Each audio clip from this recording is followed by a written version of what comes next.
Crypto products and NFTs are unregulated and can be highly risky. There may be no regulatory recourse for any loss from such transactions. For any queries, contact BitCypher Labs LLP at support@crypto.coinsys.co. Hi everyone and welcome to the channel. मैं हूं संदीप चौहान और मेरे साथ है पार्थ। और आज की इस वीडियो में हम एक बहुत इंपॉर्टेंट अपग्रेड के बारे में बात करने वाले हैं। तो जिन्हें नहीं पता उन्हें मैं बता दूं कि इथीरियम का एक नया अपग्रेड आने वाला है, जिसके बाद इथीरियम ब्लॉकचेन पर बहुत सी चीजें चेंज होने वाली है। उसके बारे में ज्यादा पार्थ अब हमको बताएंगे। Thank you Sandeep for having me and audience को ये काफ़ी बड़ा इंपॉर्टेंट इवेंट है इथेरियम में, तो उनके बारे में पता होना चाहिए। काफ़ी फोकस आजकल बिटकॉइन पे चला गया है because of the ETFs and the price increase. But ऐसे आपने आई थिंक इथेरियम के प्राइस में भी देखा होगा कि बहुत तेज़ी से बढ़ता हुआ $4,000 की तरफ जा रहा है। Primary like Ethereum as a chain almost हर लाइक 6 महीने 1 साल में उसमें कुछ कुछ अपग्रेड्स आते रहते हैं। एक रोड मैप है इथेरियम का जो कि बहुत ही रोल अप सेंट्रिक है। ओके। रोल अप क्या होते हैं, लाइक ये आई थिंक एक इम्पॉर्टेंट टॉपिक है, बट उससे पहले करंट जो इथेरियम है उसमें काफ़ी सारी प्रॉब्लम्स होती हैं। मेन प्रॉब्लम जो है कि it is slow and it is expensive, super expensive. Very expensive in the sense कि अगर आप कभी कभार होता है कि $100 आपको ट्रांसफर करने हो इथेरियम, $50 फीस आ रही होती है, तो लोग कोई क्यों ही यूज़ करेगा उसको। Right right. तो रीज़न इसका बहुत सिंपल है, क्योंकि इथेरियम जब कोई भी ब्लॉकचेन में 3 प्रॉब्लम्स आपको सॉल्व करनी होती है। There is a trilemma, which is blockchain trilemma. blockchain trilemma, which includes scalability, efficiency, and decentralisation. security, which is decentralization. So blockchain trilemma को address करना is like there are 3 problems: scalability, efficiency, and security. Security आती है mainly आपकी decentralization से। जितना ज़्यादा आपका network decentralized होगा उतना secure होगा, right. but that will come at the cost of efficiency and scalability. Speed आपकी नहीं हो पाएगी उतनी तेज़, और लाइक आप जितने ज़्यादा ट्रांजैक्शंस करना चाहेंगे वो नहीं कर पाएंगे। इसको सॉल्व करने के लिए इथेरियम ने roll up centric road map choose किया है। पहले जब इथेरियम के इनिशियल डेज में शार्डिंग पे भी फोकस था, बट इथेरियम ने वो क्या कहते हैं रोड मैप छोड़ के रोल अप्स पे फोकस किया। रोल अप्स आपका स्केलेबिलिटी को बढ़ा देते हैं okay and without compromising on security. Okay. तो ऐसे समझिए कि इथेरियम जो मेन नेट है वो बहुत ही डिसेंट्रलाइज्ड है, बहुत ही सिक्योर है। रोलअप्स जो है उसके ऊपर एक और लेयर 2 ऑपरेट करते हैं। ओके। एक सेपरेट ब्लॉकचेन है जिस पे ट्रांजैक्शंस बहुत जल्दी हो जाते हैं। वो उतने ज़्यादा डिसेंट्रलाइज नहीं है, उतने ज़्यादा सिक्योर नहीं है, बट वो सिक्योरिटी के लिए इथेरियम मेन नेट को यूज करते हैं। ओके। मतलब ऐसे समझिए कि 100 ट्रांजैक्शंस लेयर 2 पे हुए, उन्होंने 100 ट्रांजैक्शंस का जो फाइनल स्टेट है उसको एक प्रूफ की तरह बनाया और मेन नेट पे पब्लिश कर दिया। ओके। तो मेन नेट पे हमेशा ये आपको पता रहेगा कि उस पर्टिकुलर लेयर 2 में ये सारे ट्रांजैक्शन स्टेट हुए हैं। ओके। ठीक है, रोलअप्स मैं समझ गया हूँ। मतलब आप कुछ एग्जांपल्स दे सकते हो रोलअप्स ब्लॉकचेन के? जैसे ऑप्टिमिज्म और आर्बिट्रम इस Right. समय सबसे बड़े लाइक क्या कहते हैं लेयर 2s हैं, और ये ऑप्टिमिस्टिक रोलअप्स हैं। ठीक है। सिमिलरली एक और होते हैं जीरो नॉलेज रोलअप्स, Right. वो अभी उतने मेन स्ट्रीम में नहीं आए हैं। सबसे बड़े उसमें आई थिंक पॉलीगॉन का जीके ईवीएम एक है, और स्टार्कनेट अभी जो रिसेंटली एक लॉन्च हुआ था वो एक जीरो नॉलेज रोलअप है। ठीक है। इसका एक बहुत अच्छा एग्जांपल अगर आपको देखना तो ऐसे समझिए कि एक आपकी मेन शीट है एग्जाम की, और एक आपका रफ वर्क करने के लिए जो एक आप लेयर 2 को यूज करते हो, Right. उसमें आप सारे के सारे रफ वर्क करते हो, हाँ। फाइनल आंसर जो है आप इथेरियम मेन नेट पे पोस्ट कर देते हो। ओके। ऐसे उसको एक लाइक एनालॉजी की तरह ठीक आप है। सोच सकते हैं। अभी हम लोग अपग्रेड के बारे में बात करें तो पहले तो इस अपग्रेड का नाम क्या है और ये कब आने वाली है? तो नाम एक्चुअली जो है 2 वर्ड्स का मिक्सचर है, ओके। कैनकन और Denib. डेनिब। So, इन दोनों को मिला के बना है Dencun upgrade. Okay. And this is I think beginning of a new phase of Ethereum's road map. तो अभी आपको याद होगा लास्ट ईयर सारा फोकस था ऑन मर्ज, क्योंकि Ethereum transition from proof of work to proof of stake. Right. तो merge के बाद इनका नेक्स्ट प्लान है सर्ज। मर्ज में क्या हुआ कि 2 चेन्स प्रूफ ऑफ वर्क और प्रूफ ऑफ स्टेक बन के अब प्रूफ ऑफ स्टेक चल रही लगी। सर्ज में इनका मेन एम है to increase transaction speed, reduce costs, and basically make it more scalable. Okay. Like Ethereum आज की डेट में अगर बहुत ज़्यादा एनएफटीज वगैरह यूज़ होने लगते हैं या बहुत ज़्यादा डीफाई में यूज़ हो जाता है तो बहुत स्लो हो जाता है, और प्राइस जो है, कॉस्ट जो है, जो मैंने आपको बोला कि $100 ट्रांसफर करने के लिए एक बार $50 फीस देनी पड़ती है। इन दोनों प्रॉब्लम्स को सॉल्व करने के लिए सर्ज फेज पे फोकस है, एंड इसी के लिए Duncan upgrade is a part of that. कब होने वाला है डनकन अपग्रेड? बहुत जल्द होने वाला है। तो लाइक 13th मार्च की डेट है वैसे तो। ओके। हो सकता है थोड़ा बहुत डिलेज हो, क्योंकि हिस्टोरिकली इथेरियम थोड़ा मतलब they want to do everything in the correct manner and not hurry through it, तो हो सकता है थोड़ा डिले हो जाए, but as of now 13th March is what they are saying. And main होता क्या है कि कोई भी जैसे ये ऐसा अपग्रेड होता है, इट्स अ हार्ड फोर्क, तो इथेरियम का एक नया चेन स्टार्ट हो जाएगा ये अपग्रेड के बाद। ओके, अपग्रेड का मेन फंक्शन क्या है, मैंने बोला कि वो स्केलेबिलिटी बढ़ाने का है, Right, तो right, उसको वो कैसे करेंगे, EIP 4844। ओके, EIP क्या होता है, इथेरियम इम्प्रूवमेंट प्रपोजल। तो ये सारे डेवलपर्स मिलके एक वो बनाते हैं कि इथेरियम को अगर अपग्रेड करना है तो उसमें ये पर्टिकुलर 4844, इसको दूसरा वर्ड जो यूज कर रहे हैं लोग, प्रोटोडैंक शार्डिंग, ये भी काफी पॉपुलर वर्ड है, विटालिक बहुत यूज करता है प्रोटोडैंक शार्डिंग। इससे होगा क्या, ब्लॉब्स क्रिएट होंगे for the first time. Blobs Okay. जैसे ब्लॉब मतलब जेली टाइप जो होता है ब्लॉब, वैसा कुछ क्रिएट करेंगे। And the entire focus is on data availability of those roll ups. तो मैंने आपको पहले बोला कि जैसे रोल अप में क्या होता है, बहुत सारे ट्रांजैक्शंस होते हैं, उसका वो एक फाइनल स्टेट बना के प्रूफ मेन उस पे पब्लिश कर देते हैं। प्रूफ के साथ साथ उसमें डेटा अवेलेबिलिटी भी होती है कि क्या क्या डेटा था इन सारे ट्रांजैक्शंस में, वो हमेशा के लिए इथेरियम मेननेट पे स्टोर हो जाता है। ओके, इसका उनको देना पड़ता है पैसा, इसका, और इससे हो जाता है स्लो भी, क्योंकि अब बहुत सारा डेटा जो है मेननेट पे जा रहा है। अब क्या करेंगे ये लोग, हर ब्लॉक जो इथेरियम पे होता है उसके साथ साथ एक ब्लॉब भी हुआ करेगा, and this blob is a transient blob, it is not going to exist forever. Okay. Generally yes, I think 2 weeks is what they are saying कि 2 हफ्ते के लिए वो exist करेगा, and this will hold all the data from the layer 2।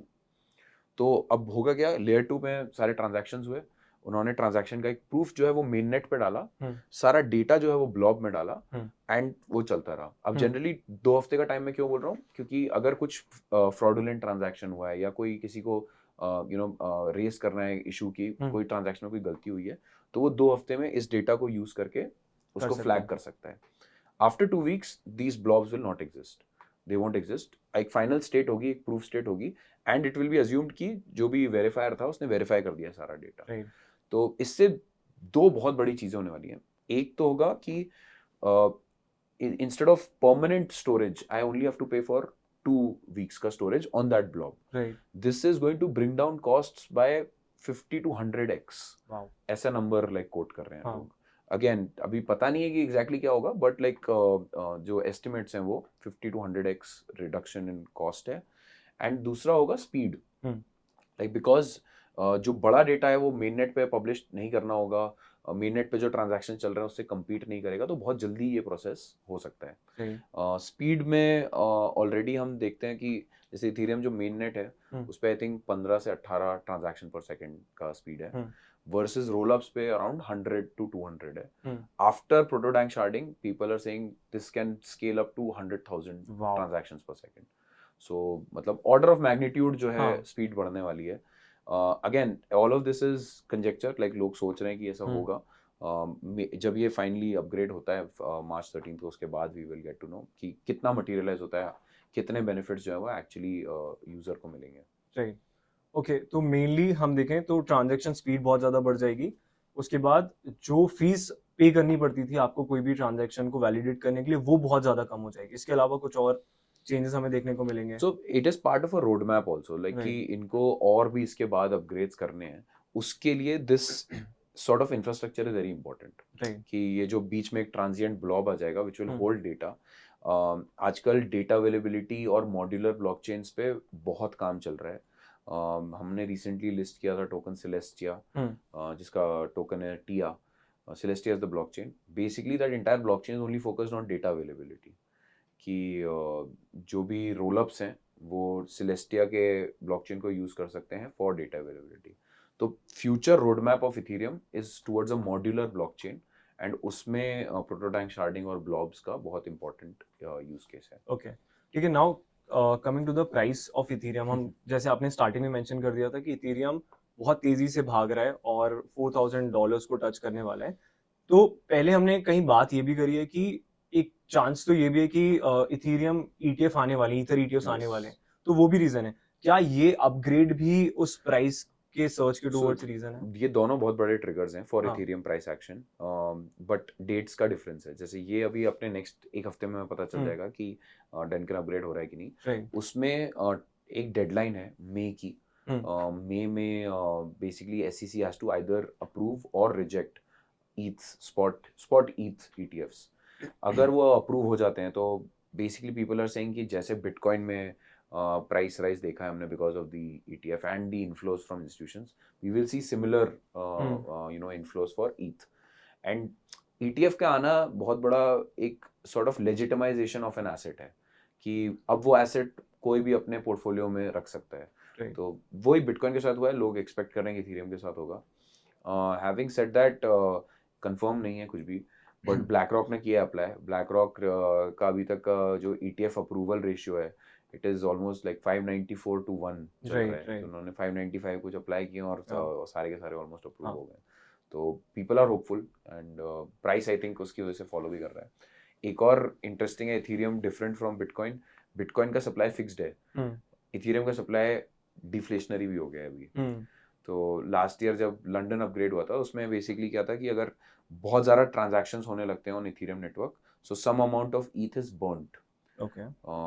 तो आज की date में ईथ इज बीइंग बर्न्ड, मतलब आज की डेट में कोई नया ईथ मार्केट में नहीं आ रहा है। जितना नया ईथ आता है उससे ज़्यादा बर्न हो जाता है, तो ओवरऑल नेट सप्लाई कम होती जा रही है। Okay. So for an ETF जिसमें डिमांड साइड हमें नया डिमांड आएगी to buy ETH, supply side अगर ये नेटवर्क बहुत ज़्यादा यूज़ होता रहा और क्या कहते हैं डिफ्लेशनरी रहा, तो प्राइस पे बहुत ही पॉजिटिव एक्शन पड़ सकता है। डिमांड हो रही है, बढ़ रही है, और सप्लाई कम होती चली आ रही है। ठीक है। अच्छा, मेरा नेक्स्ट क्वेश्चन ये है कि जैसे आपने अभी मेंशन किया कि ब्लॉब्स के आने से इस अपग्रेड के बाद रोलअप्स के ट्रांजैक्शन स्पीड में भी हमें डिफरेंस देखने को मिलेगा। तो क्या जो रोलअप रिलेटेड टोकन्स हैं उनकी प्राइस में भी हमें सर्च देखने को आई मिलेगा? Think that is the beta play. जितना भी इथेरियम में बेनिफिट होगा उससे ज़्यादा बेनिफिट लेयर 2s को होगा। तो अभी आपने देखा होगा ऑप्टिमिज्म, आर्बिट्रम वगैरह टोकन्स जो हैं ऑलरेडी भागे हैं। मैटिक है, मैटिक के पास हर टाइप का रोलअप है, ऑप्टिमिस्टिक है, जीके रोलअप है। और जो है नई चेन्स जो हैं जीके, जो जीरो नॉलेज रोलअप्स हैं वो अभी उतने मेन स्ट्रीम नहीं हुए हैं। After this upgrade, they will also become, it will become much more easier to post zero knowledge proofs. Okay. अच्छा, मेरा एक डाउट आ रहा है इसी बात से। आपने मुझे कहा कि मेटिक के पास सारे तरीके के रोलअप्स हैं, तो डिफरेंट टाइप्स ऑफ रोलअप्स होते हैं, तो आप प्लीज थोड़ा इनके बारे में बता सकते हो? So एक होता है ऑप्टिमिस्टिक रोलअप और एक होता है zero knowledge rollup. Optimistic rollup में जब मैं लेयर 2 पे जो भी ट्रांजैक्शन की और मैं पोस्ट कर रहा हूँ डेटा, आई एम ऑप्टिमिस्टिक कि कोई गड़बड़ नहीं हुआ है। और उसके बाद फिर एक पीरियड होता है फ्रॉड प्रूफ पीरियड, जिसमें जाके आप वेरीफाई कर सकते हो कि कोई गलत ट्रांजैक्शन तो नहीं हुआ है। तो इसीलिए optimistic rollups were first to come out, they are faster than ZK rollups. ZK rollups में एक अलग जीरो नॉलेज जो रोलअप्स है उसमें एक अलग कॉन्सेप्ट यूज होता है, where without revealing the underlying data I can prove that the data is correct. It is much tougher than optimistic rollups, but it is much more final. जैसे optimistic rollup में कुछ गड़बड़ हो सकती है, zero knowledge का जब proof एक बार लाइक मेन नेट पे आ जाएगा तो उसमें कोई गड़बड़ नहीं हो सकती है। ठीक है, तो मुझे ये समझ में आ गया कि दो तरीके के रोलअप्स होते हैं, ऑप्टिमिज्म और जेड के जीरो नॉलेज। आप क्या प्लीज मुझे इनके एग्जांपल्स दे सकते हो? देखो optimistic rollups, Optimistic, sorry. Optimism is a type of Right, right. Like optimistic rollup. हाँ. तो ऑप्टिमिज्म का एग्जांपल जैसे मैंने दिया कि बेसिकली आप बिलीव करते हो कि जो भी प्रूफ डाला गया है मेन नेट पे वो सही है, and then you have a window कि अगर किसी को फ्रॉड कुछ दिखता है तो they can go and verify it. Right. Versus ZK में क्या होता है कि एक फाइनल प्रूफ जो है which without revealing underlying data tells you that this data is correct. Example real life अगर मैं देखता हूँ तो जैसे बैंकिंग कंपनीज आपको लोन देती हैं बेसिस योर लाइक सैलरी और नेटवर्थ जो भी, बट आपकी एग्जैक्ट सैलरी क्या है या आपकी एग्जैक्ट नेटवर्थ क्या है वो उन्हें बताने की जरूरत नहीं है। So if it's greater than X amount they should be able to give you the loan. This is an example of like zero knowledge, that without revealing anything I can get a yes or no decision. Okay. So zero knowledge is a much more tougher roll up, और इसके लिए special hardware भी चाहिए होता है, GK एक्सीलरेटर्स बोलते हैं उनको, जो वो जीरो नॉलेज प्रूफ्स जनरेट करते हैं। तो इसलिए it's more expensive, it's more slower, but with prototype sharding people are saying कि जीरो नॉलेज रोलअप्स का भी बूस्ट आ सकता है। तो अभी रिसेंटली एयर ड्रॉप हुआ था स्टार्क नेट का, जो कि बहुत बड़ा एग्जाम्पल है, और पॉलीगॉन का एक बड़ा चेन है जीके ईवीएम चेन। तो इन दोनों पे लाइक डायरेक्ट इम्पैक्ट देखने को मिलेगा। आने वाले टाइम पे ZK Sync करके एक और प्रोजेक्ट है जिसका एयर ड्रॉप भी होने वाला है, तो वो प्रोजेक्ट भी काफ़ी स्केल कर सकता है। ओके, इनके कुछ एग्जांपल्स आप दे सकते हैं मुझे? तो ऑप्टिमिस्टिक रोलअप्स के जैसे अभी जो बड़े एग्जांपल्स हैं वो है ऑप्टिमिज्म और आर्बिट्रम। ओके। ये they are the main ones. And ZK में जैसे मैंने बोला कि स्टार्कनेट है, और पॉलीगॉन का ZK EVM है, और ZK Sync जो आने वाला है। ओके, आई थिंक मेरे मोस्ट ऑफ द क्वेश्चंस के आंसर मुझे मिल गए हैं। इन केस अगर आपको अभी भी डाउट है इस अपग्रेड से लेके कुछ, तो आप हमें कमेंट सेक्शन में पूछ सकते हैं। Thank you so much Parth, अपना बिजी टाइम देने के लिए। No worry. And guys, don't forget to subscribe, like this video and also share it with your friends, ताकि उन्हें भी इस अपग्रेड के बारे में पता चले। Thank you. Thank you everyone. Crypto products and NFTs are unregulated and can be highly risky. There may be no regulatory recourse for any loss from such transactions. For any queries, contact BitCypher Labs LLP at support@crypto.coinsys.co.